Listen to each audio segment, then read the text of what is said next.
తెలంగాణ ప్రభుత్వాన్ని ఆదర్శంగా తీసుకుని కేంద్ర ప్రభుత్వం జాతీయ స్థాయిలో కులగణన చేపట్టాలని డిమాండ్ చేశారు మాజీ ఎంపీ పీసీసీ ప్రచార కమిటీ చైర్మన్ మధు యాష్కి గౌడ్. ఇక కొత్తపేటలో తెలంగాణ రాష్ట్ర పద్మశాలి సంఘం ఆధ్వర్యంలో ఏర్పాటు చేసిన కులగణన శాస్త్రీయ అవగాహన సదస్సుకు ముఖ్య అతిథిగా మధు యాష్కి గౌడ్ హాజరయ్యారు.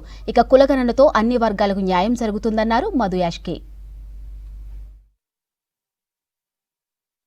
మునుముందుకు ఏ విధంగా కులగణన జరిగినాక జరగాల్సిన రిజర్వేషన్స్ పైన లేక కోర్టు అడ్డంకులు లేకుండా తీసుకోవాల్సిన జాగ్రత్తలు రాష్ట్ర ప్రభుత్వం తీసుకుంటుంది.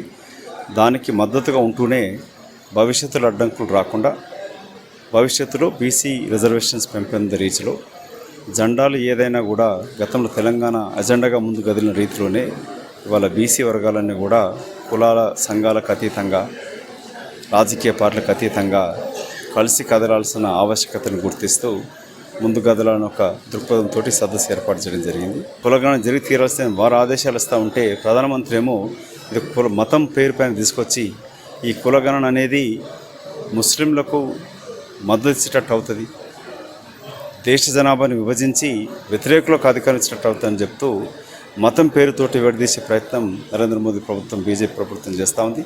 కులగణన సర్వేకి సంబంధించినటువంటి దాంట్లో ఎటువంటి లోపాలు లేకుండా అది పూర్తి చేయాలి. సమగ్రమైనటువంటి కులగణన సర్వే మాత్రమే కోర్టుల ముందు నిలబడగలుగుతుంది. అది మనకు తమిళనాడు ప్రభుత్వంలో స్పష్టంగా చూసాం. అదే బీహార్కి సంబంధించిన దాంట్లో కూడా వాళ్ళు సాంకేతికమైనటువంటి లోపాలను ఎత్తి చూపి పాట్నా కోర్టు దాన్ని ఆఫ్ చేసింది. కాబట్టి మనం రాజకీయ రిజర్వేషన్లు స్థానిక సంస్థల్లో ఇచ్చే విషయంలో చిత్తశుద్ధితో రాష్ట్ర ప్రభుత్వం వ్యవహరించి బీసీలకు న్యాయం చేయాలా.